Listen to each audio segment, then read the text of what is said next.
ഗുരുവായൂർ നഗരസഭയിലെ വനിതാ കൗൺസിലർമാരെ വിമർശിച്ച് നടി നവ്യ നായർ. നഗരസഭയുടെ RRR സെന്റർ സ്വാപ് കടയുടെ ഉദ്ഘാടന പ്രസംഗത്തിലാണ് കൗൺസിലർമാർക്കെതിരെ നഗരസഭയുടെ ശുചിത്വ അംബാസഡർ കൂടിയായ നവ്യ നായരുടെ വിമർശനം. നഗരസഭ deputy chairperson Aneeshma Shanoj, standing committee chairperson Shailaja Sudhan, ward councillor Sindhu Unni എന്നിവരാണ് വേദിയിലുണ്ടായിരുന്നത്.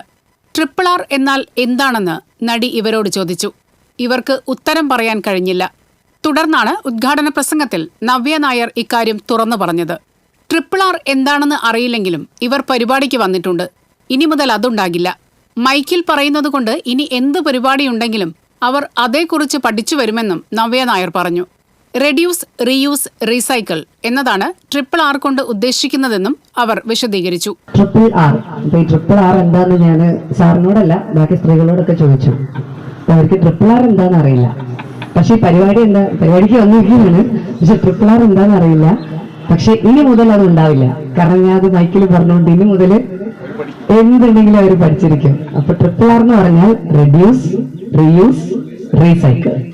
താൻ ശുചിത്വ അംബാസഡർ ആയിരിക്കെ തുടർച്ചയായി 2 തവണ സ്വരാജ് പുരസ്കാരം നേടാൻ ഗുരുവായൂർ നഗരസഭയ്ക്ക് കഴിഞ്ഞതിൽ വളരെയധികം സന്തോഷമുണ്ടെന്നും നവ്യ പറഞ്ഞു. നഗരസഭയുടെ ബയോപാർക്കിൽ 40 ലക്ഷം രൂപ ചെലവിട്ട് പണിത കെട്ടിടത്തിലാണ് കൈമാറ്റക്കട പ്രവർത്തിക്കുന്നത്. വലിച്ചെറിയപ്പെടുന്ന വസ്തുക്കളുടെ പുനരുപയോഗം സാധ്യമാക്കി മാലിന്യത്തിന്റെ അളവ് കുറയ്ക്കുക എന്ന ലക്ഷ്യത്തോടെയാണ് കൈമാറ്റക്കട പ്രവർത്തനം ആരംഭിച്ചിരിക്കുന്നത്. ഉപയോഗിക്കാത്ത വസ്തുക്കൾ കൈമാറ്റക്കടയിലെത്തിക്കാനും ആവശ്യക്കാർക്ക് സൗജന്യമായി വാങ്ങിക്കാനും സൗകര്യമുണ്ട്.